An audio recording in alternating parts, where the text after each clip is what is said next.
Hello, good evening, everyone. Sorry, we've been experiencing a few technical challenges. I've had to be a techie today for whatever reason, to just figure out a few things today. But nonetheless, the show is on. Just take a invite your friends, invite your family members who you think this conversation is going to be valuable for them. So just send this link to anyone you think that this conversation is going to be valuable to them. My name is Grace Wengeshi. I'm the founder of the Connect Experience, and I just want to take this opportunity to again apologize that we've started 18 minutes late because of the technical difficulties behind, but the show goes on. Just waiting for Wycliffe to join, and we're just gonna get right into the conversation. I think maybe just to understand what the conversation of today is gonna be about, we've been, I think, since the year started. We've just been having, I personally, my friends, and a lot of companies, because I have been reposting some of the thoughts that CEOs, even here on LinkedIn, are talking about, just really getting frustrated about getting the right fits for their organization. And also on the other side, a lot of people who are looking for jobs and for whatever reason, they're not able to get them. And so the conversation has been, so what is the problem? What is going on? Because clearly there's people who need jobs and there's opportunities. So what is not happening? And I think the more I thought about this conversation and even why I'm doing it today, ideally it would always be Israel having this conversation, is because um, it's because I feel like there's so much need to learn more about what is happening in the recruitment space. So that is the conversation that we are going to be having and we're going to be talking about.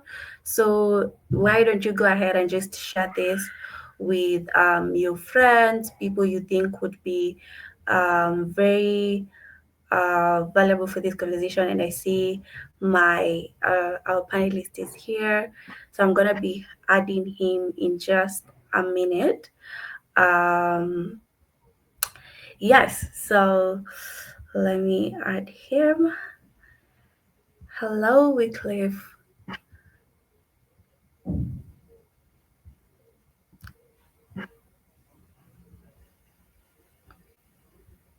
Hi, Wangeshi. How are you? How is it going? I am today. Learned something new. Sorry, I think I missed you. Can you hear me well? Okay, Can you there hear we me? go. Yes, yes. Are you Perfect, seeing perfect. me? I wasn't seeing you. And this is a new software. I mean, this is my first time doing this. So it's those things of you're just figuring out things. How is it going? How are you doing? The going is good. I was actually just saying that I've also today I've learned that we actually can host meetings on LinkedIn.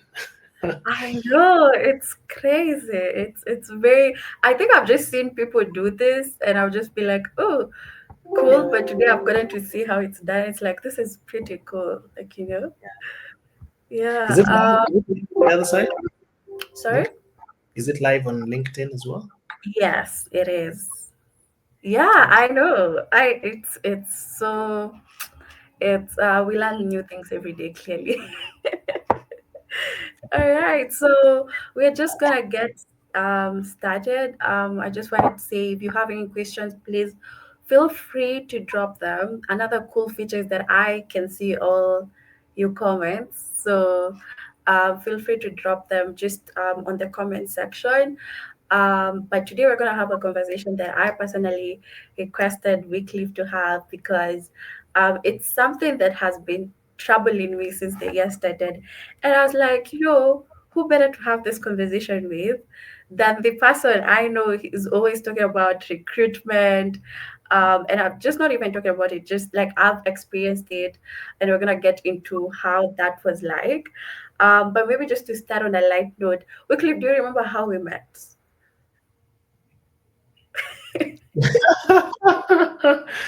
No. Just figure it Let, out. let me, let, let me give it a thought. hmm No. No clue at all. No. No. I I think remember first time I spoke to you. I just don't know if that's the first time we met. mm, And we spoke first on Instagram, and then we met at an event. And I think when I was speaking to you, I wasn't sure if it was you.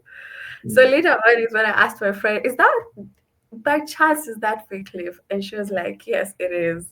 That's my first reminder of him. So I started to remember, where did we actually meet?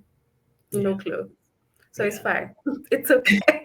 So for that opportunity, let's tell people who you are. So please tell us who Wycliffe is, and what he's doing currently. Yeah, and why you here even.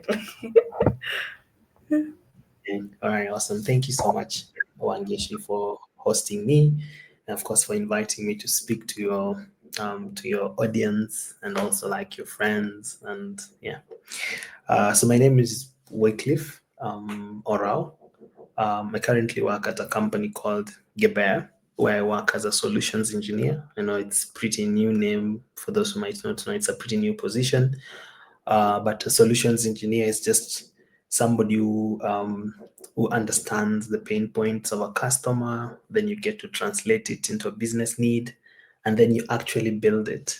So you're basically like a CEO who is an engineer, who's a CTO, is everything. So you get to see the entire thing. You test applications, you build them, you deploy them. But I have a team that I work closely with. On top of that, I am a founder of a company called Archeo Hub. Archeo Hub is a recruitment firm. And why I'm saying this, I think it's because it's one of the backbone for this conversation that we're having today. Before I went fully into full-time engineering, I used to work as a recruiter for the longest time ever. I think there is where I started my career until, as time goes by, I wanted to try something a little bit different, but still, all in all, I still get to do a lot of recruitment. I still help companies in India, the UK, the US, hire people in various digital roles such as software engineering, um, digital marketing, project management, and so on and so forth. That is why I decided to go and set up Archeo Hub. My main interest though was to help mid-level or people who are just starting out in their careers to secure opportunities, because having been in the recruitment space, I discovered that it's very hard for junior or people who are starting out to get opportunities. So that is the area that I fully direction I wanted to take with Archeo Hub. And so far so good. We are making a couple of placements here and there. We're also learning as time goes by, as I continue to also pivot into another sector as well.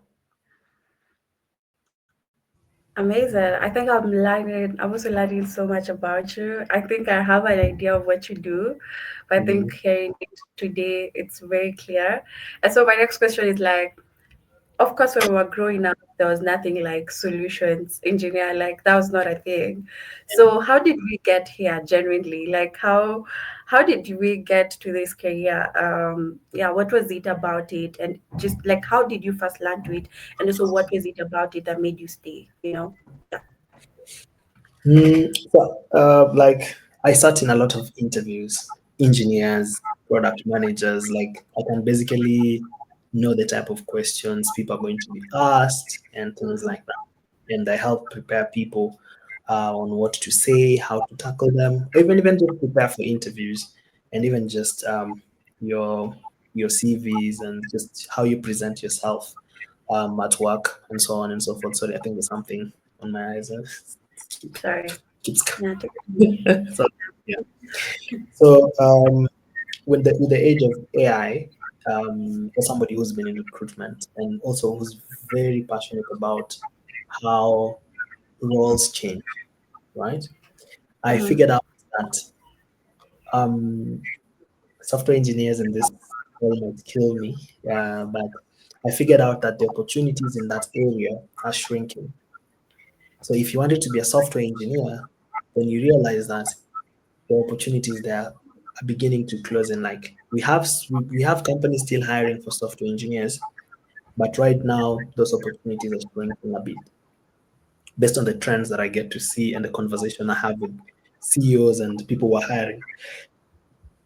When you look at other roles like product management, product ownership, and so on, they're also a little bit shrinking in the sense that people are now looking for individuals who are customer centered, in the sense that I walk into your business, I want to be able to, I think people who can be able to understand, people who can be able to understand what are the pain points that customers are facing. So you need to be somebody who's very analytical, who listens a lot, who gets to think with a lot of things, from technology to problem solving and data and all those things. So there's no more. I'm in the future, like from what I envision is, I'm seeing the workplace being a point where I can contribute towards the solution that is being built. We identify the problem, then I can think about the solution. I can do my research, and we have AI tools to help you do your research, outline what you actually need to build, then test it out, build prototypes, give it to customers to test it out, get that feedback, continue iterating. Like for somebody who has very minimal background in software engineering, just the fundamentals, I find myself to having like done quite amazing work when it comes to that, like building a SaaS solution that currently has customers, that has subscriptions. I get to listen to customers and stuff like that. So it was just from a point of I was seeing the trends happening in the workforce.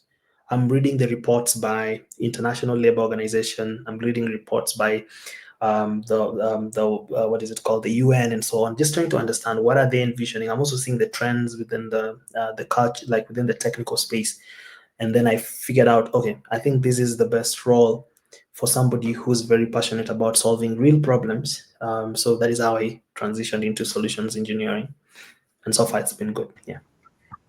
Amazing. That's just a lot of insight right there. I think that's my cue to just get into the conversation of today, which is we're calling this a position for opportunity, because I think one thing that one of the reasons why I told the team I think we really need to do this webinar is Mhm. because since the year started, we've been looking for the right candidates for different roles, both direct roles and friends companies, and we are not getting people for the most easiest of roles. And I thought, okay, maybe it's our standards that are high, maybe it is the way it's our culture, maybe it's something to do with us. And then you do your due diligence and you're like, okay, no, actually we're good. So and then I came here on LinkedIn, and I was saying as we were studying, I've reposted some of the CEOs in the country saying, having the same sentiments. And then on the other side, we have a lot of people who are looking for jobs and they're saying we don't have jobs because there's no opportunities. But I feel like you and I are at the center of these opportunities, and there's job opportunities and there's people, but there's something that's not happening. And that's why I felt like this is a very much needed conversations for also recruiters and also people looking to be hired. So I think let's first start with people looking to be hired, because I think those are the majority. First things first, when somebody enters um, an interview, or not even an interview, let's just start even with the basics of when you receive a CV on your email or on your platform. I don't know what you guys use. I've Yeah. never been a recruiter. um, First instinct, how do you know this one is gonna go forward, this one is not gonna go forward? All right, awesome. Now that you've reminded me of this, now I think it's good to have this conversation now. Uh, so it's true. Like this is something I can confirm. We have so many people looking for opportunities, At the same time, we have the people, like the people who have these opportunities, struggling to find people. What is it called? I was forgetting the name. If it comes, I'll remember. There's this terminology called for it. It's like a paradox or something, where we have so many opportunities, but then we have so many people looking for jobs, but then the people who have these jobs can't find them, right?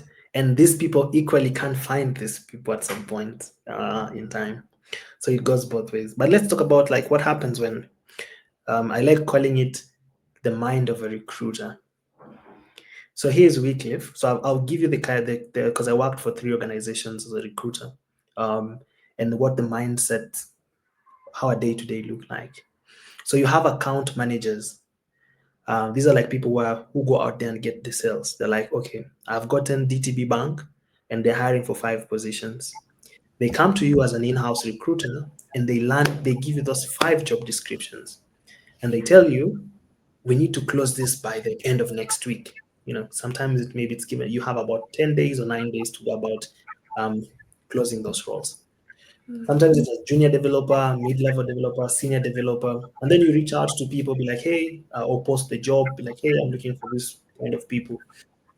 Then you get a number of resumes of people who believe they're a fit, right? Then you start screening. Now, the screening exercise is usually what they call the 6-second rule, where as a recruiter, you look at a CV and in 6 seconds, you have enough information to know whether you're progressing this person to the next level or not. So in that 6 seconds, you're skimming through this resume. You're looking at how it's been presented to you. You're looking at how, if quickly enough, you can be able to identify the keywords, or you're able to identify what exactly you need for you to progress, or to convince you enough to progress this person to the next level. Because what happens is, as a recruiter or as a hiring manager, if you put forth a candidate that does not meet the requirements, then it looks bad on your qualifications, right? Like this guy doesn't get us exactly what we need. Right? Yeah, yeah.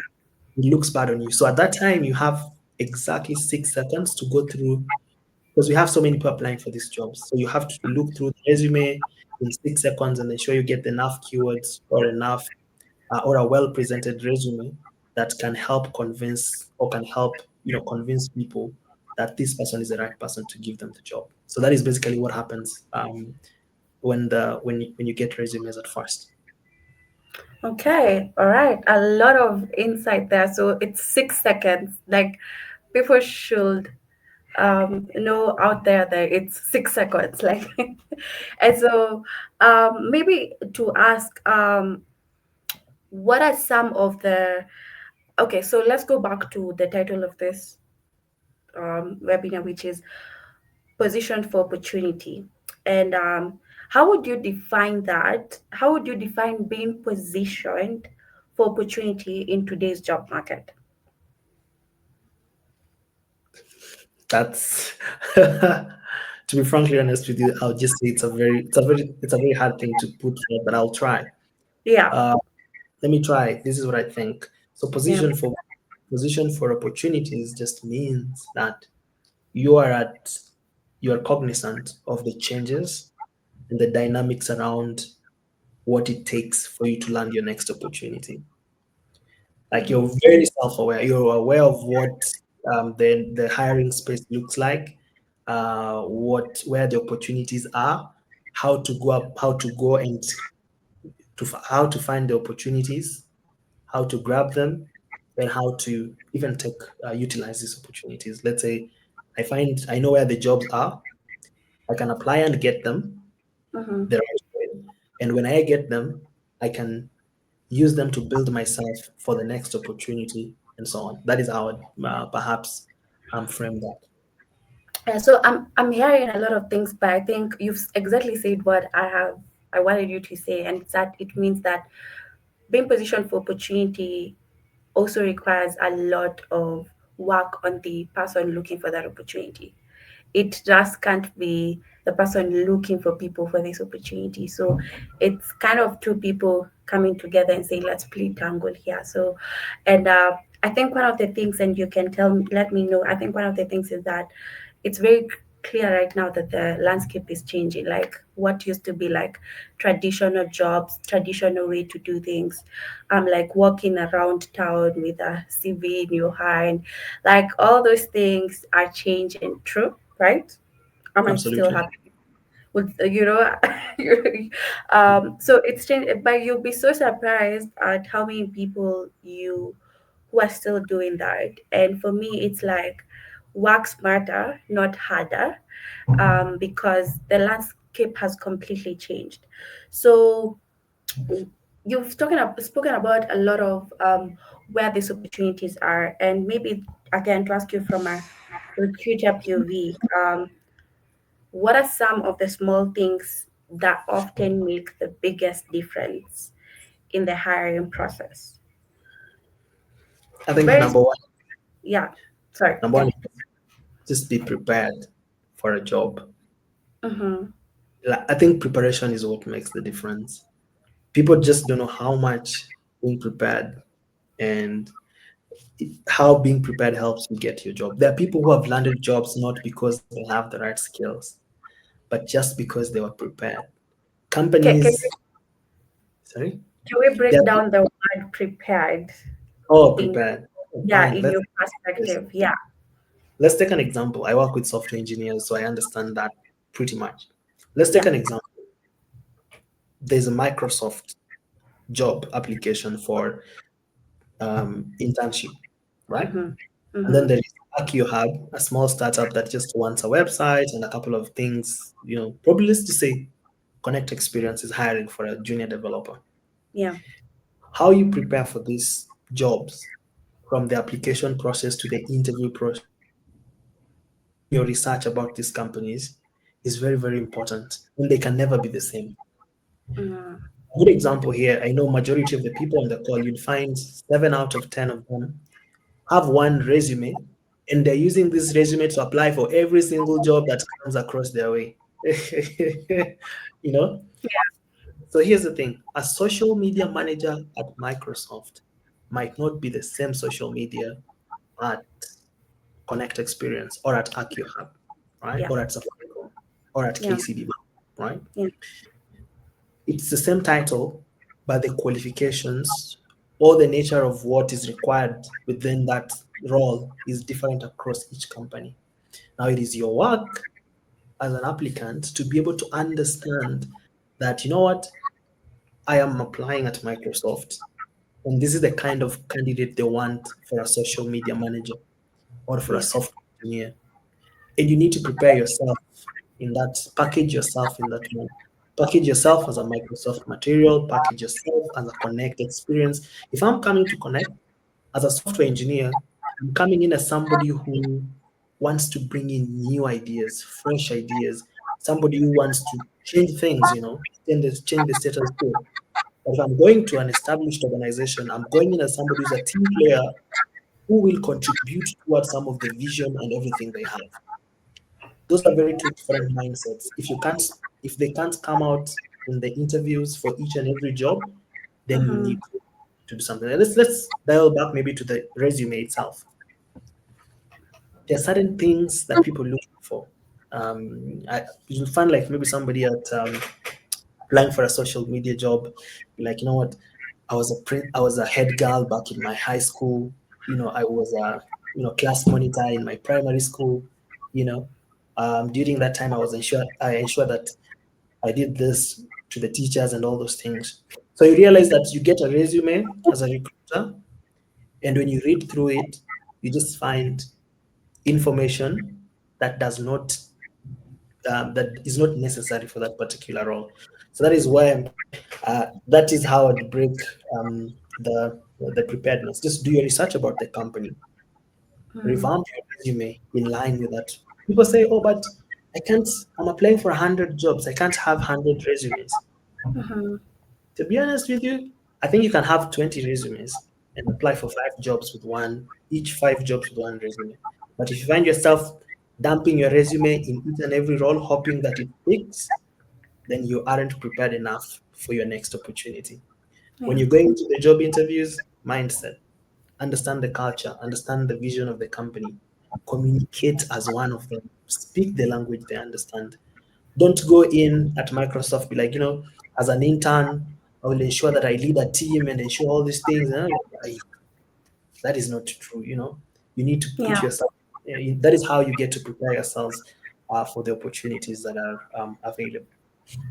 All right. I love that because I feel like people say, oh, you guys are gatekeeping this things. But the truth of the matter is, it's not that the person who got the role is smarter than you or probably went to a better school than you. It's really about the packaging and just the what you say, the preparedness for the opportunity. And somebody says success happens when opportunity and preparation come together and they meet. And so I really want them to hear from you perspective, because I think people think there's this whole idea, and I think it's a problem in Africa that we really need to deal with. It's a mindset problem, a victim mentality of sorts, that people just don't like me. I feel like we really need to show that nobody even has time for that. And I think when you hear that from a recruiter, it's very important. The other thing I would ask is, no, let's come to interviews. And so, guys, let me give you a story. Wycliffe has interviewed me, and I have failed. I have failed these interviews, and because I really want to be honest with people, because I think knowing Wycliffe, I have really grown to a point where I've been able to get opportunities. I really want us to talk now about, now we've moved past the CV, you've actually been shortlisted, and now you're going into the first interview. Um, and feel free to use me as an example. What is it from a recruiter's perspective? Like, tell us what are recruiters thinking that we should know when we are, whether it's an online interview or a physical interview. So, what are recruiters thinking? And for us, maybe we are just assuming and thinking that, yeah, that's not a big deal. And maybe that's what ends up actually costing us this opportunity. And maybe after you share, then I'm going to talk about that one interview that you did with me and where I think I failed. And then we're going to break it down from both perspectives so that we can help somebody else. Absolutely. So I want to break it. I want to paint a picture of two um, environments. So when I was always, because as a recruiter, you put forth candidates, you join in on the meetings just to listen in, and also give them feedback. When I was hiring for companies in the US, the UK, I realized that the hiring managers were very gracious. You know, they were not out there looking for the right answers, but they were looking for that I'd call it aura, like how you can be able to articulate yourself in terms of, okay, guys, I think I know this thing, but I'm missing it. I need some hints to get this done. I want us to work together through this solution so that we can come up with something. Or when a hiring manager tells a candidate, maybe what if you try this approach? And the guy will be like, oh, yeah, yeah, yeah, I remember. Okay, let me take it from here. Then they now articulate that solution step by step. That teachable attitude, that attitude to ask for help. These guys are bringing you into their company to work with them. They're not bringing you to come and set up the entire thing by yourself. If that was the case, they wouldn't be in existence. If they were waiting for you to come and set up everything by yourself, it wouldn't be in existence. So if you're going into a company, the people you likely to meet during that interview stages are people you'll be working with on a day-to-day basis. You want to show them you're a team worker, so you're a team player. You want to show them that you don't see anything wrong, or you don't feel shamed or embarrassed for being wrong. When you need help, you ask for it. Right? When you need help, you ask for it. When you struggle through something, you ask questions like, can you break it down a little bit further? I'm struggling to understand this concept. Being yourself in an interview is more important than actually getting the questions right. There are people who have actually gotten jobs for being themselves rather than getting the questions right. How confident are you? How bold are you? How articulate are you? I tell my friends is, what do you know? How well do you know it? And how well can you speak it or can you articulate it? If you master that three things, you always be good with the interviews. That is now from a Western culture perspective. You know, be the when I'm bringing in somebody, when I'm interviewing somebody for a social media job, come and give me your wildest ideas. Be like, okay, but I figured out when I try this, this is what I usually see. Let me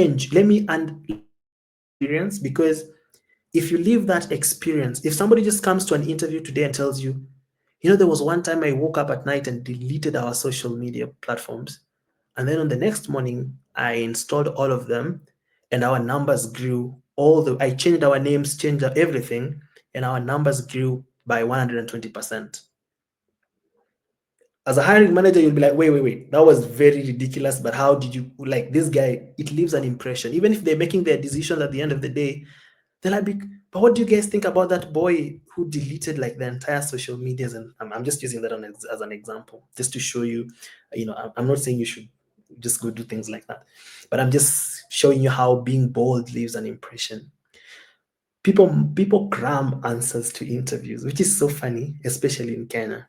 When you ask questions like, tell us about yourself, it is a song that hiring managers have heard, and they just ask it for formalities because they don't get something new, they don't get something fresh.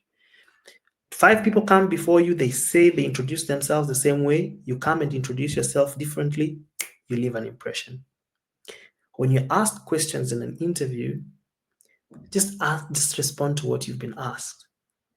Oh my goodness. People love over explaining things. I love over explaining things. I love over explaining. Whenever you ask, because people think that in over explaining things, you show how good you understand. But it's not the case. If you knew the answer, you can actually even answer it in one statement. And people don't make interviews engaging. They want to come sit in front of you and respond to questions. What's your name? Wycliffe. Where are you from? Nairobi. What do you do? Solutions. Like that. It gets boring, right? You want to ask questions. You want to be asked questions, respond to them, and at the end, ask your questions. That is my approach. How do you guys do it here internally? Tell me a little bit more. Is do you find something like that unconventional for this kind of environment? Ask questions. They'll be like, no, I don't think so. Then the interviewers will forget and start. People like talking about themselves. They'll start telling you about what they do themselves and how they've handled those things in the past. They feel good about interacting with you. If you go and lock yourself in a seat and be on the receiving end, trust me, you're going to be on the receiving end. If you have a panel, even worse.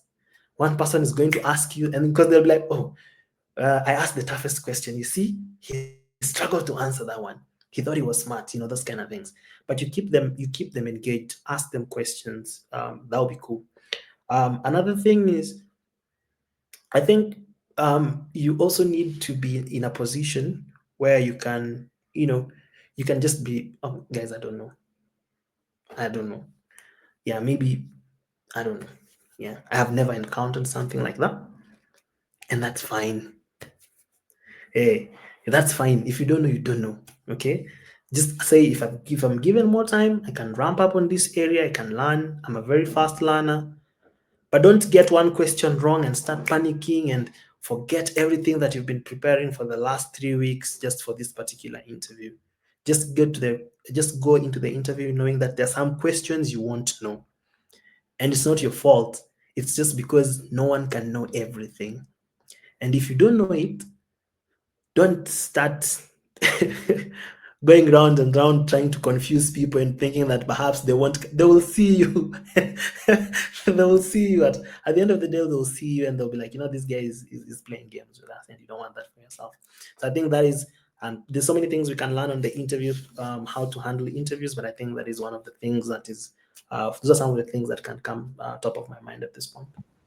Thank you. That is so good. Like that, I love when people hear that because that is so good and it's so true. And I think one of the things that I had to learn myself is that at the end of the day, the people in that interview room are also human beings like you. So don't go there trying to play this perfect picture role because we all know it does not exist. you know, and I like the way you've also painted a picture of what it's like for international companies, and also what it's like for maybe companies that are not based abroad. And I think it also comes back to what you were saying about preparing is very different for every job. And this is now where we go back to my interview. So I think this was like 2 3 years ago. I don't even remember. And Wycliffe was interviewing me for a role that had opened up in his company. Now, I want us to dissect this because this is a real life example. Because I failed that interview and I was not bitter about it because I knew I had not done my due diligence.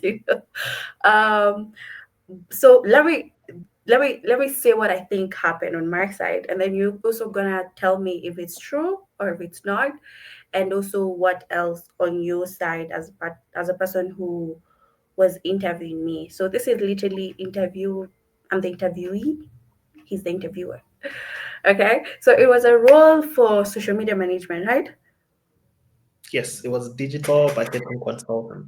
I remember. Yeah, it was something along those lines. So, and so first and foremost, I can't even remember what my CV is like, so I don't even want to remember. But then again, it's like also that idea of I know this person, so let's continue.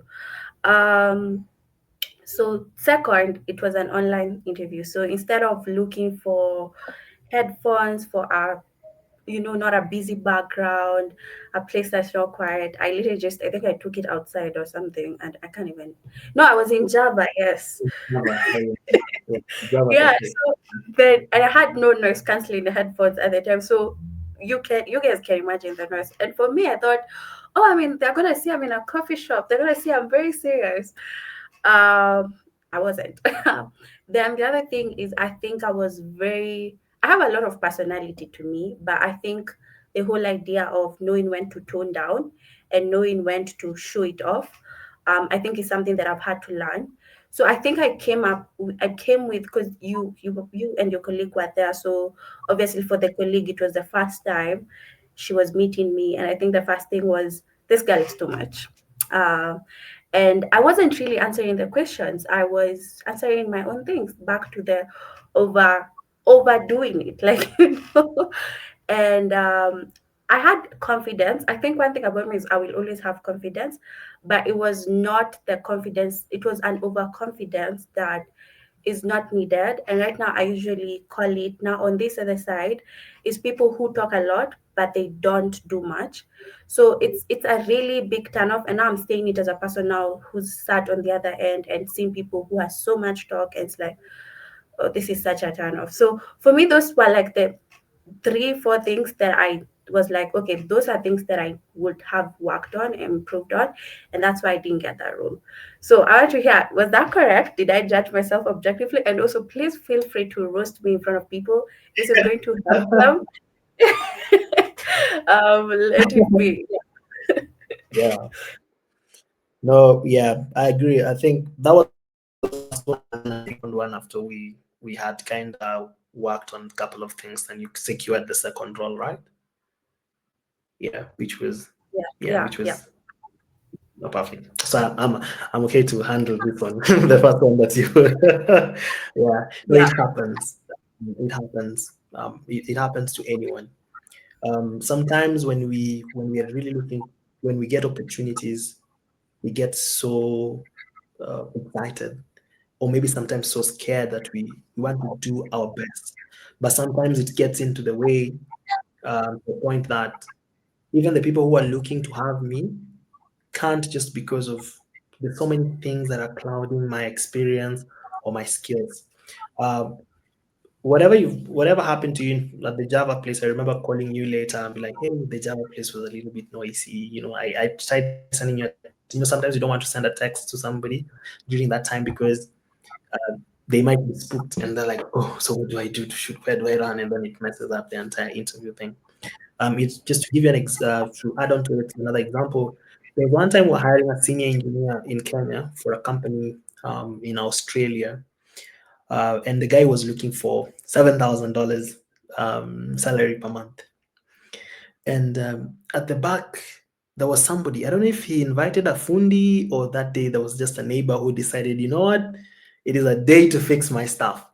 It was like some mabati, like iron sheets, and he kept hitting the iron sheets, like bang, bang, bang, bang, and he started immediately at that time when this guy was now, just starting the interview. When the conversations are happening midway, and I remember, one of the hiring managers asked me, "Oh, where he lives doesn't seem like, it's just like somebody coming to tell you, what, um, uh, they're in sleepers. Like it's let's just like that first impression. It's very awkward. So you need to always, it's just a little thing again about how you set up your environment. If I'm going to have this conversation with you, I need to get home. I need to ensure I'm a place where I'm visible. Just take time, prepare, you know, have your camera on. Don't be like, oh guys, sorry, my camera is spoiled, you cannot see. Guys, can you hear me? Oh, my earphones, oh, my headphones, I'm having all those things. You have time to test them before the call. Test them. Test your environment. If I was to come into this call today and you see people passing around and running up and down, maybe my siblings trying to go after each other for someone taking their phone, you guys would be like, whoa, whoa, whoa, what is happening here? You will be so unsettled. So those are some of the things you need to do, especially these are opportunities that you really, this is just about positioning yourself for opportunities. The little things, how your background is. If I was to come here and then at my background, I have some photos of me of some people boxing or bodybuilders and and all these things. It would spook some people off. They'll be like, oh, he's like somebody who's violent. But if you have a white background, if you have enough lighting, the sound, the quality of the sound is good, the internet is good, you know, it's people take you seriously. They're like, this is somebody who is well packaged, you know. So those are some of the things you can do now. When you get to a point where you feel nervous, just acknowledge that you're nervous. You know, just tell them, guys, I'm having this for the first time and I'm so nervous. Trust me, if it's a very good company, if it's a company with good culture, some of them even reschedule interviews for you. They'll be like, yeah, let's do this like sometime when you're feeling settled. You know. And then one of the tricks that people don't know, if you're so good at what you do, you can schedule an interview to up to 4 times, up to 4, 5 times. If you're so good, you can be so good, but if you get onto a call with you, there's so much happening. I can decline you on the first presentation because I'll be like, this person is so disorganized. But if you're just so good, but you can be like, no, guys, I'm currently in a very noisy cafeteria. I wouldn't want to waste your time. I know how valuable your time is. Can we reschedule this to any time that you guys would be more comfortable with? I'm happy to prepare myself in advance and get a very quiet place. Say that, and people will allow you to that. If you're nervous, just say, "Oh, guys, I'm currently very, very nervous. It's been a minute since I had an interview, and my questions they might come up a little bit as I'm speaking a lot, man. I'm really, really just nervous. Let them know. Some of them will calm you down, others will ask you questions that will make you more comfortable, and then you ace that interview. Don't try and you're nervous, you're in a noisy place, you're not sure if you're doing it right. You didn't wipe your camera, it's dirty, you're trying to wipe it at the same time. There's people passing and all those things. So just those little things that you need to just be very aware of. Just even if you're currently full-time employed and you're having an interview and you're looking to switch jobs, just take a day off. You know, just take a day off. If you know you're going to have that call from 2 p.m., take a day off. Prepare during the morning hours. Take your interview at 2 p.m. The next day, go back to work. Don't try and do your work during the day push your tickets or your tasks and all those things. At the same time, you're also thinking about the interview. Time will fly so fast. When that time hits, you'd be like, oh no, I haven't even prepared a thing. Oh no, and also be very cautious not to over prepare. Don't Mm. just now just get into it, like prepare and prepare and prepare and prepare and prepare. So I think that is just feedback on what happened, but I'm glad it turned out well, after the second time when we tried this, it now went well. Yeah, and I love using myself as an example because I want people to know that no one is born knowing how to do this. It's just your mindset and attitude towards your growth. Because now the second opportunity Wycliffe got for me, which was now an international role, I I did very well. And I actually went through six, those ones considered they were vigorous because it was 6 rounds of interviews. I was like, guys, what am I being interviewed for? And I was able to ace through all of them. And it's because I took that first opportunity to learn and to grow. And I think just knowing that there are people who actually believe in you. And let me tell you, I think one thing about people that I'd like to say is that if people can see you try, they're going to give you a second opportunity. And so in my case here, I think Wycliffe has been used to create ways for me. And I want to believe it's because he saw me try, because I have really grown, guys. Hey, you guys should have seen my first CV. The first CV I gave Wycliffe to ever roast in my entire life. Like, oh, uh, I still have it saved because I just need to remind myself where I came from. So I think that's very important. And it maybe just to add it, another thing, now as a person who's also hiring for roles, I think one thing we keep saying even here at the Connect Experience is that the small things are the big things for us. We're not looking at you having this it's good to have all these credentials and nice things, but we're looking for somebody who we can grow with, and somebody, and when we say that, it's genuine, truthfully. And how we know that, it's how you do the small things. When I see how you handle this one call, it will tell me how you will handle, if I'm hiring you for a financial, it will tell me how you will handle my money. So in my head, it's like, if you cannot handle this one call with care, how can I trust you with my money? And so it's even sometimes it's even less about what you say and how you act as a whole that gives you or does not give you the role. And um and I just see a lot of people. For me, I'm in the marketing profession, and I keep saying that I don't even go to the next page of a CV. The first page is enough to tell me a great marketer and a terrible one. And it's just the small things, the spacing, the alignment. Because if you can't align your document well, how are you going to align my marketing documents well? So it's really that simple, guys. It's really that simple. So I just want to give people are watching, people are loving this. I'm seeing the comments. Oh, this is such a cool platform, guys. You should all try it. So somebody just said, Charlene Waitaka just said, this is a great conversation. So Wycliffe people are lying. Faith is excited and she has a question. So she's asking, so if somebody does not know, it won't lower their points as an interviewee. Is that true? Yeah, it won't lower your points at all, but you don't Um, you don't need, yeah, not all the questions though. exactly. Yeah. Yeah, not Yeah. all the questions. I think it, and I think I can also add into that. Like, for example, I'm in the digital marketing space. Like, this space is ever changing. You can think you know everything 1 minute, tomorrow AI comes and now you have to learn SEO with AI. So we get that. We really do. The people who are interviewing you are people who are good at what they do. See, they understand your market. So it's okay to not to know. In fact, if you know a bit too much, it's also a red flag. It's like this person was never gonna unlearn things. So depending again back to what we spoke about, preparing differently for different roles, I think that's where it comes to play, because how you prepare for a marketing role, how you prepare for a finance role, how you prepare for a software role, very, very different. It all goes down to the dynamic. And if you're honest about it, people will actually, the good thing about, I think that's for me is my first instinct whether a company is good. or not, it's how real the people on the panel are. A good company, people are very real on the panel. They see you as a person, they don't see you as just a resource. So we are 56 minutes in. Can you believe it? I know. I'm just like, what do you mean 56 minutes in? So now I want us to change hats for a minute. Now let's talk to the people who are really struggling to recruit.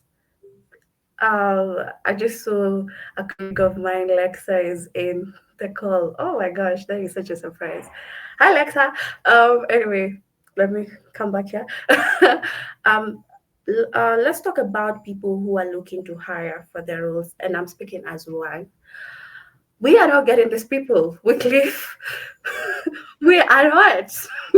Are we the problem? Are we the drama? I can imagine you've worked with a lot of companies.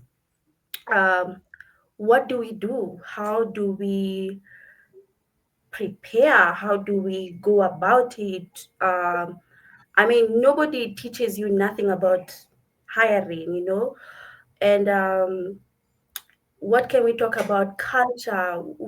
Just talk to us because we're suffering. All right, awesome. Thank you so much for that question. This is now putting me on the spot, but let's dissect that. Now, I will not give you the name of this bank, but there's one time I was hiring a very huge team for one of the banks in Kenya, and it was a team of senior software engineers. And when we I headhunted these people because as a recruiter you get to headhunt people because you don't want to spend so much time going through hundreds and hundreds of CV only to realize only two of them have what it takes to even get into the interview stage. So what I do, if I would show you my LinkedIn inbox right now, you'd see me telling someone like, "Hey, I like your qualifications. I feel you'd be a good fit for the role. This is the budget they're offering, and here's the job description. If you're interested, please let me know so that let's have a conversation. My phone number is this. I'd like to get this as quick as possible."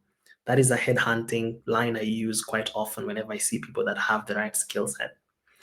So I got a team of 15 senior engineers, 15, well, about 15 or 10, right? Then I gave it to them. They're like, "Oh, stellar resumes. We love them." And then they gave them what is called a codility test. So a codility test is a test where engineers get to solve actual problems, like more like, here's something, build, write code to solve this thing, right? And when they gave it, all of them failed. So these are people that I had poached. I was poaching them from the likes of big tech companies like Safaricom. Yeah, these are in Kenya, that is Safaricom, from Cellulant, because I understand the mindset of how banks hire. There's a kind of profiles that I give to banks, and they'll be like, "This guy is good," right? And there's some profiles, even if they're good, they'll just be like, this one we don't want to try, because of also culture and also just the technologies that people get to use across different organizations. Now, that long story short, all these people failed. And the first thing I did, I went to the bank and called the hiring manager, and we had a conversation. That was the first time I ever did a Gen Z move on somebody, because I realized their HR had been there for like almost 15 to 20 years doing the same thing. And I asked her, "Hi, I gave you really good candidates, but seemingly all of them have been declined on the second stage. You loved them, but apparently none of them is making it to the third level, which is now the technical interviews." And she was like, "Oh yeah, this test was curated by the senior engineers, the technical leads. So if they fail, then it means they're not good." I'm like, "But don't you think that is a little bit unfair? That this is not what they're going to be doing on a day-to-day basis, but then you subject them through that kind of interview process, right? What we call aptitude tests, what we call technical tests, take-home assessment, no. All these things that we go online, pick them, and then apply them to people, hoping that they will get the right people. Sometimes always works, sometimes it doesn't, and it all depends on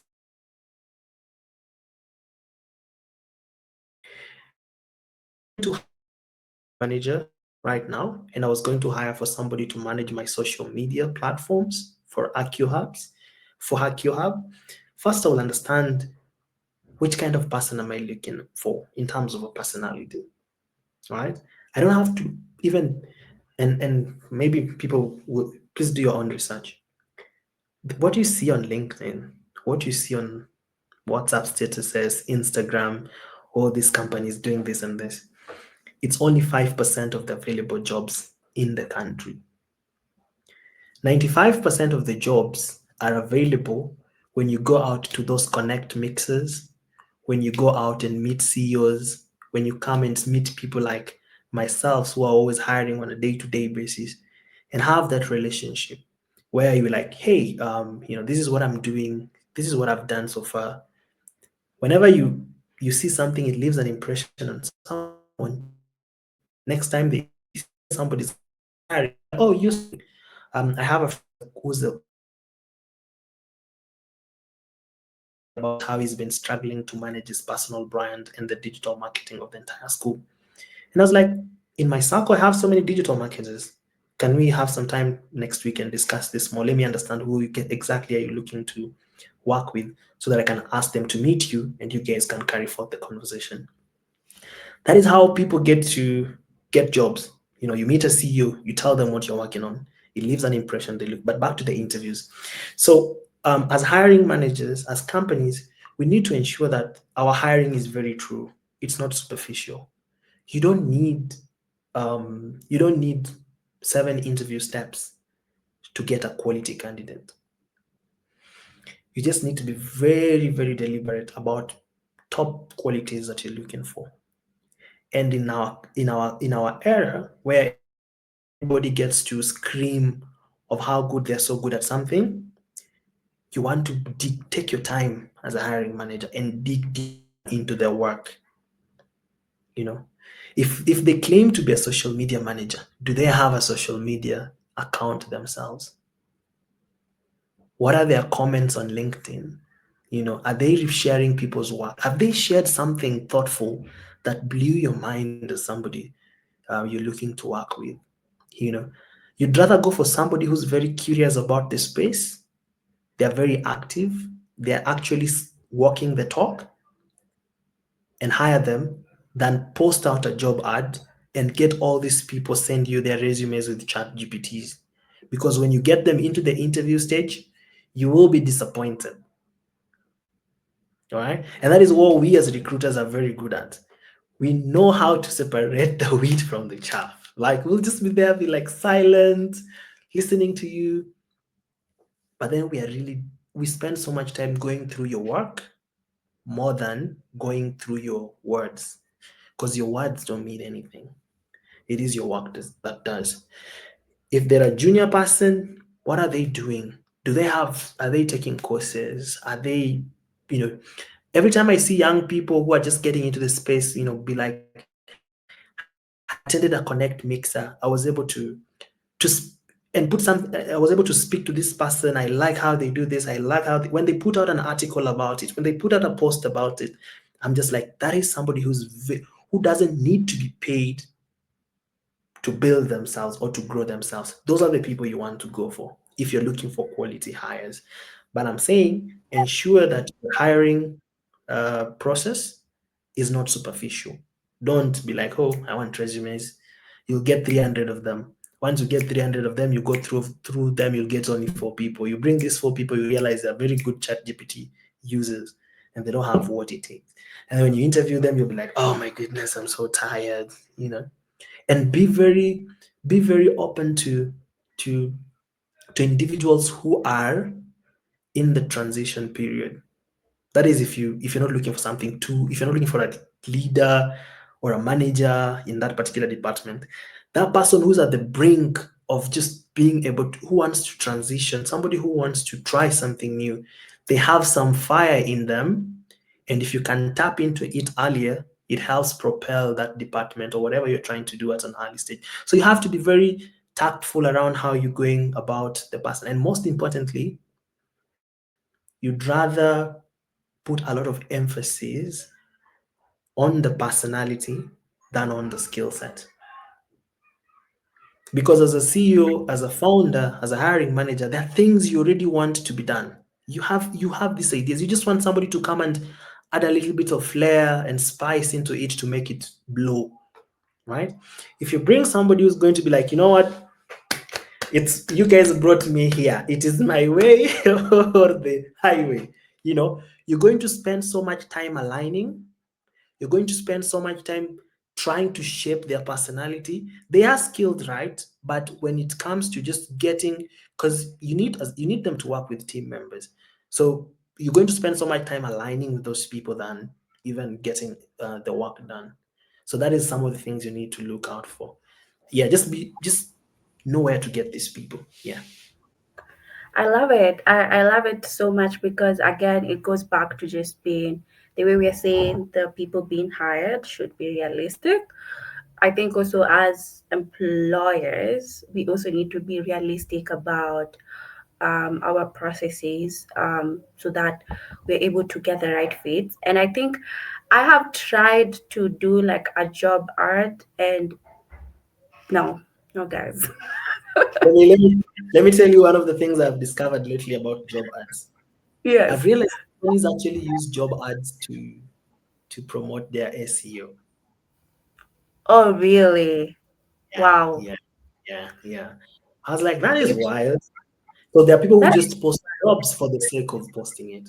Now, also we have people, like somebody in their room in high school, in university, like third year, they'll be like, huh, they're actually doing maybe marketing, or maybe they're doing something like maybe commerce, or even human resource, or just another course, right?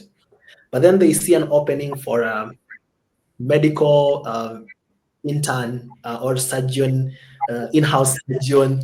They'll be like, let me just try this, my luck, I am teachable. So you find wow. people, whenever you post an ad, you end up something like, and then you have, especially the ones that you see that have easy apply on LinkedIn. God. People, Ooh. you have farmers, you have doctors, you have electricians, all of them applying for an accounting job. So, and then once you hit 50, LinkedIn closes it, you ended up with applicants, but none of them meets the criteria. But it's just because your job was just, was just there available. So that one again, you always never candidate. That is wild. Like that is, I have had those rumors, and now you're confirming that that is actually true. And I think also another thing, maybe because I'm seeing a lot of our audience from the questions I'm seeing here are people who are looking to get into opportunities. I think this is where we talk about your network. Like that's a real thing. It's not uh something that people say, because even for me, when my friends approach me and say, look, I'm looking for an executive assistant, before I actually asking strangers, I first think, who in my network could fit this role? Who do I feel would do this? And same for Wycliffe, like when he says he had hands, it literally looks at his network, and then and going out there is like the last result. And so I think it's very important for people, and that's why I say position for opportunity right now looks a very different way from how it looked even 5 years ago. And you really need to do your due diligence as a person to make sure you're where the opportunities are. I think for me, one thing I have had this debate with people over and over again is, from where I sit, there are so many opportunities, there are so many job opportunities, there are so many opportunities. But for some people, it's like, where and it's like, exactly. So that means we revisit a few things. So there are three questions here that I want us to tackle, and then maybe we can call it an evening because it's over 1 hour 10 minutes. But we did start late, so it's fine. I mean, I did start late. Wycliffe was ready, guys. um, um, the first question is, so what achievements should you put on your CV? Are people still putting their high school achievements, like being a head girl?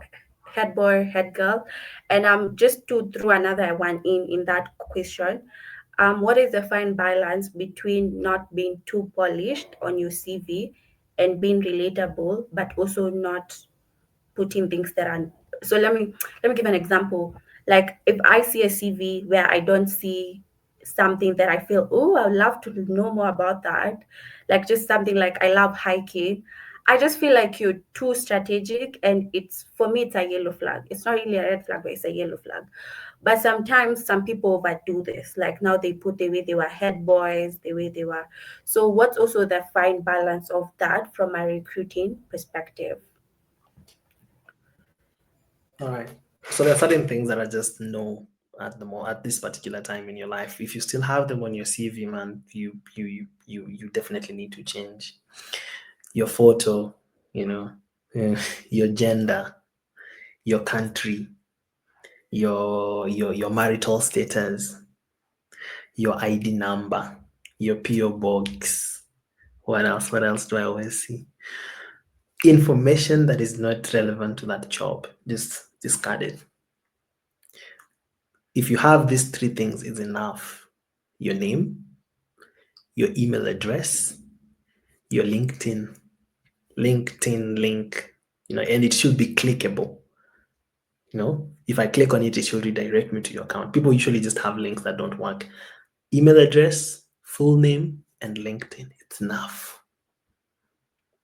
If you have anything more, and your phone number, sorry, and your phone number, just in case somebody wants to get and reach out to you really, really quickly, you should have that. Your referees, not needed when you're applying for a job with your resume. People only contact your referees when they want to hire you. They'll be like, okay, fine, you impressed us. We like you. We've interviewed you, we want to give you an offer. But before that, you want to speak to somebody who's worked with you in the past just to be able to understand you more as a team member. That is when they'll ask you to give them references.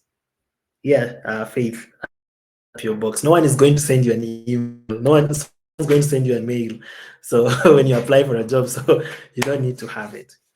So back to the question. So you need to be able to. That's why I say craft your CV as per the job, as per the company, right? If I'm applying for startups, I want to show them that I am not somebody you're going to handhold into this. I have started things in the past and I can do them when you give me an opportunity to do it. I have built a marketing brand from scratch. I've initiated campaigns, and these were the metrics, these were my learnings, this is what I'm carrying forth to the next organization. Be a self starter, be somebody who I look at your CV and say, oh, Tukileta Huyu, when we bring this person here, we know very well that they will get things moving. That is what startups and companies that are like scale ups are looking for. When you're going to organizations such as that are very well established, that have very serious marketing departments, do not omit that, but just also try as much as possible to show how you've worked together with people to achieve a common goal. That needs to come out clearly. Don't, because if everybody sees you like, oh, this person is, we have an entire team of 56 people, but he's just coming in as somebody who does things by himself. We don't want to create another department just for him or her. You know, that needs to come out. Now, there are certain information that when we have on our resumes, they just make them like they just make our resumes full for no good reason. You're applying for a marketing job, but you've listed what is it called? There's this, sorry guys, don't kill me for this one, but there's this this fellowship that everyone takes. McKinsey forward. You know, Yo, it's a very anyway, good one. Yeah, say it's a it. very good. Then you have that at the top, and all your marketing certifications and skills, you've left them out. Everybody's like, okay, so what's a priority here? You need to be very strategic in terms of you guys are looking for, let's say, for example, even if you're applying for a digital marketing role, there's a Mhm. digital marketing role with a specialization in ads, ad management, wherever. There's one that is more focused on SEO. And then you there, your resume, you just like, you know what? Um, I've been digital marketer, posting strategy, I'm doing this and this. And guys like, no. We just need a digital marketer who has very good skills in ad management. You understand the entire world of budgeting for ads and ensuring we have ads that are running and we're not losing money. Make that come out. That's why I'm saying ensure your resume is in line with that. When you look at some of your achievements, which might be very good, like high school prefect, um, Faith is saying McKinsey was just kidding. Hey, hey, I Literally. have. I'm just speaking from experience. It's what I see all the time. You know, or introduction to let me switch it a little bit. Introduction to Azure Fundamentals by Microsoft. Both are very popular, right? Yeah. So, so um, certain achievements you have done might not be relevant to the job you're applying for. You might, unless maybe there was a particular skill that you learned in that or you acquired from running that program, then you need to have it there.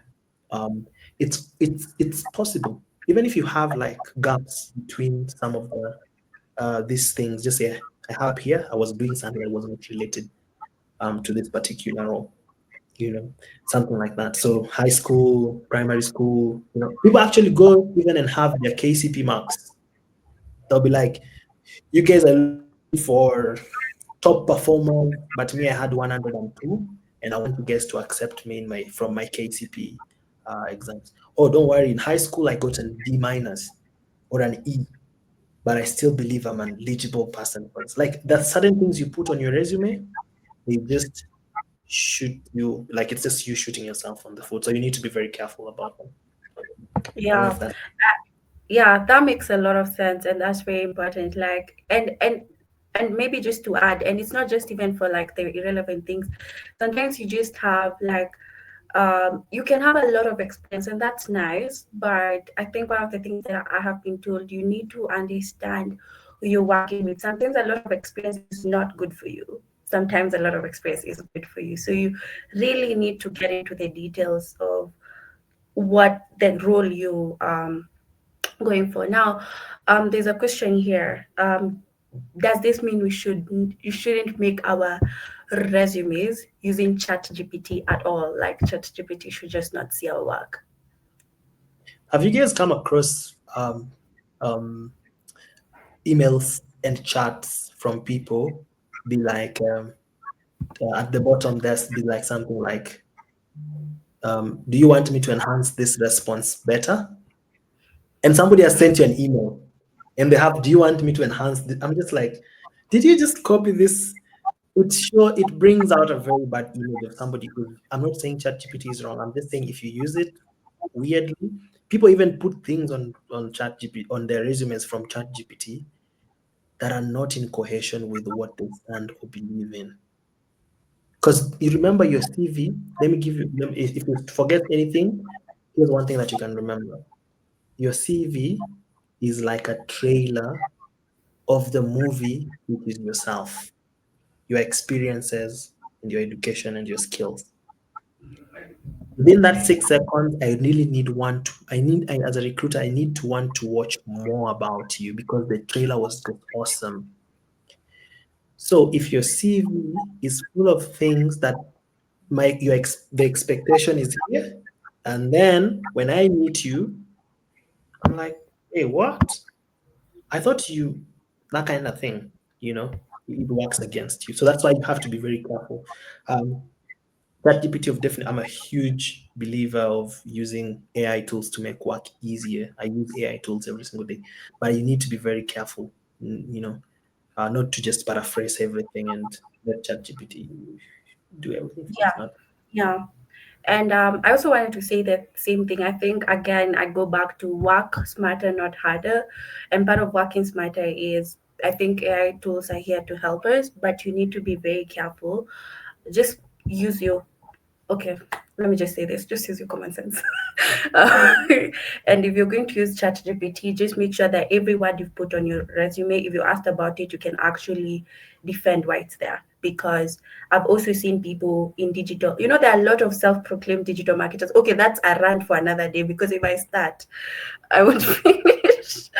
And you ask them something that's on their CV, like, okay, you've said you're a performance marketer. Walk me through that. They have no clue what does that mean because they asked ChatGPT, make me the best digital marketer resume here. So And look, listen, guys, it's better to come in when the standard is here and then you raise it up by your performance than when you've put yourself here and then you come and start performing here. That's usually a far worse picture ever. And one thing about this space is that if I am hiring for a role, I'll call Wycliffe.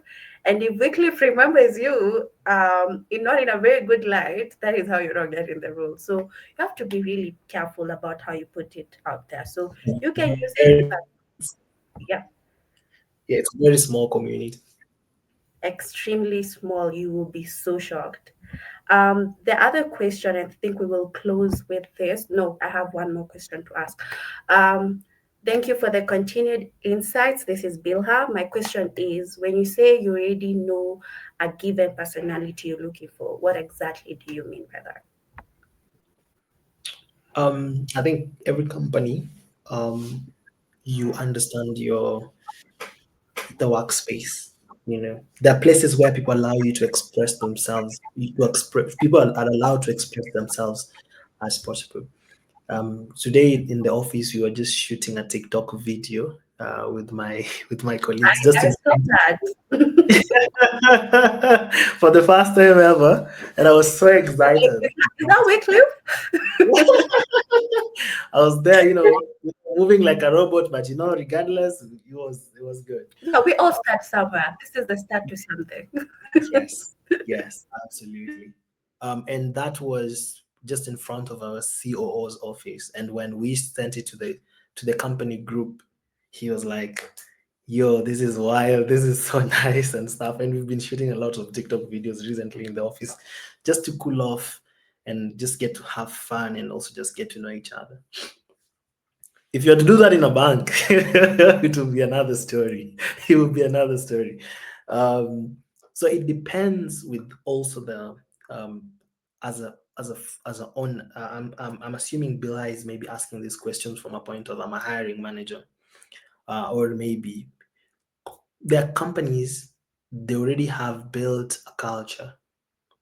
Our culture is more relaxed, more fun. We want to play because we work a lot.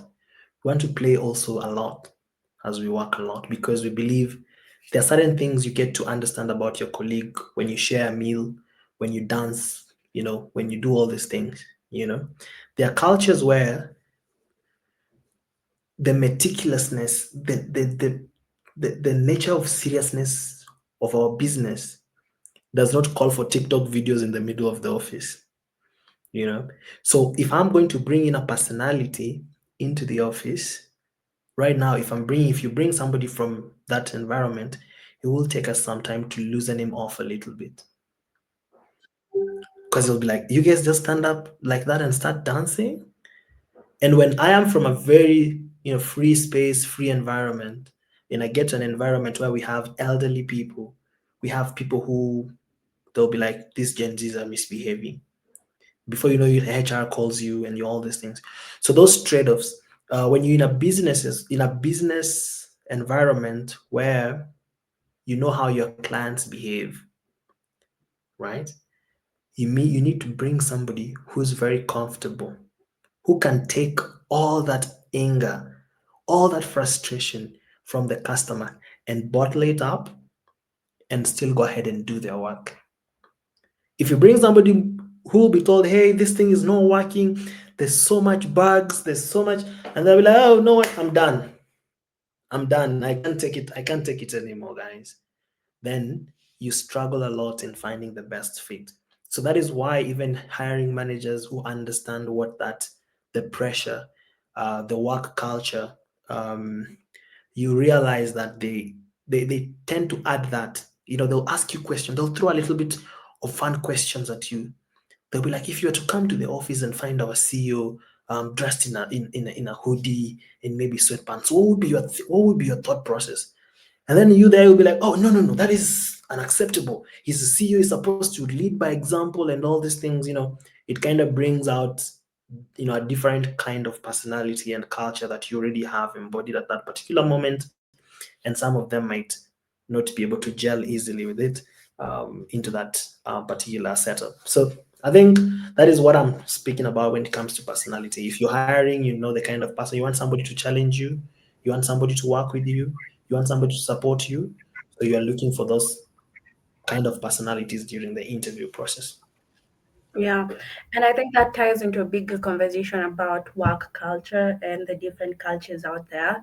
So maybe another um, webinar we're going to talk about that. And I just want to emphasize what Wycliffe said, like at the Connect experience, if you meet us in person, we're very vibes on vibes. In fact, the first question is, do these people ever work, but then when you come on this other side internally, we are very much about detail, attention to detail. We're very much about excellence. We're very much about just, being very trustworthy. So you need personalities that understand when it's work, it's work. When it's time to vibes, vibes. Because if you get a personality, for us, we even say, like, if you're insecure with yourself, you can't survive at Connect, because I'm gonna talk to you. We're gonna be laughing right now, and the next minute, I'm literally telling you this document. You cannot present a document like this, and you're gonna be so confused what is going on. So you have to be a person who has boundaries with themselves first, because you will take it so personally, and we are not there. So, and every company has people who you fit or you don't, and there's nothing wrong with that. It's just to understand, you need first to understand that as a person who's been hired. You also need to understand yourself so that you know where you can work and where you can't work. um, because that's also a thing. You can go to a company and you are so tired, you feel like it's toxic, but they're not really toxic. It's just that your personality and their culture very different. That's not a them problem, that's a you problem, because you just didn't know yourself. So I think there's also a responsibility there to also know what works for you and what doesn't. So yeah, and that's a whole other conversation for another day. Then, so my last question before we call this a very insightful conversation and now go relax, where, from a recruiter POV and from what you've seen for yourself, what is the importance of having an optimized LinkedIn account? Is this an overhyped thing? Is this a platform that's overhyped? From a opportunity standpoint, do you even need it? What is the importance? What is your take on having a LinkedIn account for a person who's wanting to put themselves out there? I think if since we are hosting this call on LinkedIn, it's just the right to assume that each and every person has a LinkedIn in this time and era. LinkedIn is the new resume. LinkedIn is the new resume. Like I told you, I reach out to engineers on LinkedIn and put them to interviews. LinkedIn is the new resume. Every time I get, when I do, there's what is called a LinkedIn search or a recruiter search. So if you have the recruiter license, you have an entire portal where you use what is called I'm forgetting these things now. Where you put in like some search, and then you get all this. You kind of combine what you're looking for, and then you get a list of all these people with LinkedIn giving you a little bit of summary on each, and so you get to interview. You get to reach out to them. You can connect to them directly with LinkedIn Recruiter. You don't need to send them connection requests. You can just send them messages directly. What happens is visibility is the new way of hiring in 2020. 2025 and above and beyond. For some of us who knew this before, we started it. Every time I go a week or two without posting something on my LinkedIn, I always just feel so sad. I'm just like, I'm losing it. No one is going to discover me. Use LinkedIn right. Have LinkedIn. Be very vibrant on LinkedIn. If you're somebody who's into, let's say, for example, I'm just going to use a very ridiculous example. Right now, we've seen the likes of electric buses coming into the country, Basi Go, and all these other people doing these things. Like the co-founder, who is a very good friend, is called Jit. Whenever you see, if you're interested in that space and the founder posts something, you like, you post, you reshare, you give your comments, you give your thoughts. He sees you. He does that again, you like, you post, you reshare, you give your comments. Not superficial comments. Not, oh, this is well said. Nice, nice, nice. Don't be like the sycophant, like, you know what? Um, um, yeah, yeah, yeah, yeah. You're doing it. You're the man. No, no, no one wants anyone to praise them, especially guys who are at that key decision making levels. They want people to challenge them, to contribute towards what they're doing, so that you create a visibility for themselves and also for yourself. There are people who are friends on LinkedIn and they've never met. There are people who I check up. Like sometimes I see people like very senior leaders from banks, places I've worked with. They're like, "Hi, Wycliffe, how are you doing? We've never met, but how we speak is just like we know each other." When you go to a connect experience, there are photos shared. Be like, "Hey, I was part of this. During my experience, I learned this, this, and this. This is my takeaway. This is how I'm thinking we can do it better. This is how we get to the next level." Post it. Put yourself not as a thought, not like somebody who knows everything. Some people, sometimes you get somebody writing like he's been there. Like, guys, if you guys want to know software engineering, come to me. And then you realize, oh, so actually they've just finished some course just the other day. Okay, I see where this is coming from. You know, it's not a place to boast. It's not a place to show off. It's a place to find like-minded individuals. And as you light up their fire, they will light up your fire. Whenever I see thought leaders talk about something, I'm like, if I like this, insightful, I react, it's an insightful, I repost, I reshare, just to get, just if some, so that if a recruiter comes to my page, they'll be like, okay, so why is he interested in? Okay, I see. He's talking about electric buses. Oh, he's really into renewable energy and all these things. This is the candidate we are hiring for a solar engineer. This is the candidate we are hiring for this particular renewable engineering role, because you are immersed in that space. So you need to be able to do that. Now, don't don't boast. Again, I think that is the most important thing for me. Nowadays, I see people just do it for the sake of doing it. They'll be like, "Oh, good morning, everybody. 5 lessons I learned from brushing my teeth." Wow. Okay, it's fine, but can you do it a little bit more creatively? Can you do it a little bit? It's not to get followers, it's to be visible, for people to see what you're doing and be part of it. Now, I think just to answer that, especially when you don't have too many experiences, when you don't have too many experiences, have there's one thing that everybody needs to have, and it's something that I'm learning right now. It's hitting me so hardly. It's called a portfolio. A portfolio is, if I go there, I'll find a world of things you're doing and things you have done. And it can be as simple as a Word document hosted in your drive and you've attached a link there. Neatly done. Somebody needs to come, on a first glance, they understand that. Be like, hey guys, currently I have no experience, but these are my certifications. This is my education. And these are currently the things that I'm learning, you know. Don't have titles. Sometimes you see people apply for an internship. When you look at their titles, they are CEO and owner of something. CEO, and I'm like, you, but you're a CEO. What happened? What happened to your business? Did it fail? Did you learn from it? Are you running away? Or are you using it to confuse us? Are you being somebody you're not? So many questions come to people's mind, and you can't control that. Whatever you put out there, how people consume it, you have no control over. So you need to be very tactful. Be like, Currently, I'm on a career break, and during my career break, I'm learning this. Here's my portfolio. Check out what I'm doing. Check out what I'm doing. I think it's a better way of organizing, but most importantly, it's a place for visibility.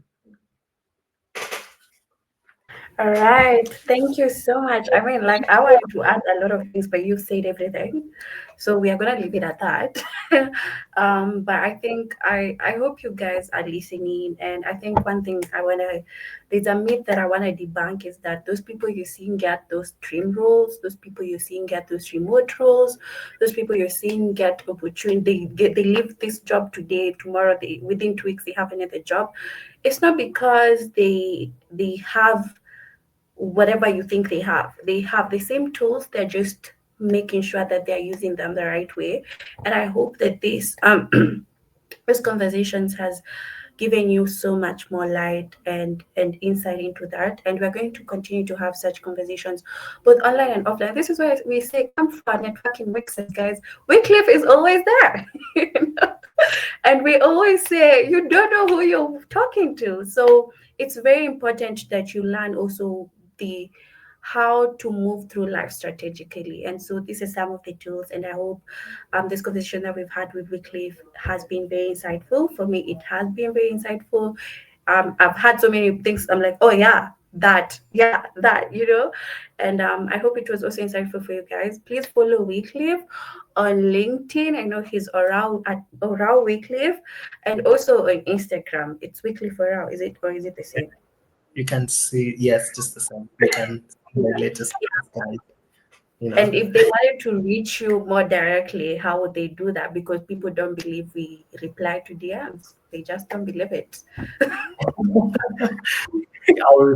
I'll respond to you on LinkedIn. I'll also respond to you on Instagram. I think I only have two social medias, Instagram and LinkedIn. I keep it limited to that. So just feel free to hit me up. Just send me a request. I'll respond to it.